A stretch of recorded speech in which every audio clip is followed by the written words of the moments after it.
Vətəni canından əziz bildilər. Canı can uğrunda fəda etdilər.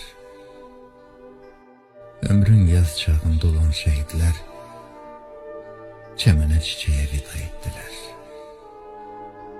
Qayalar üstündə cığır saldılar. Gəldi Şuşamızdan əzanının səsi. 3000 bəstəkarın əl işinə bax.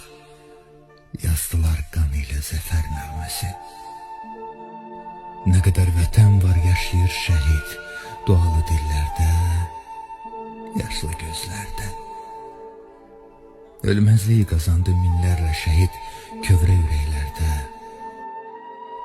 qəmli gözlərdə. Laçın, Kəlbəcərim, Ağdam, Füzulim illərdə həsrətlə gözləyir bizi. Qisasın alındı, ey şəhid ruhlar. Zəfər addım addım izləyir bizi.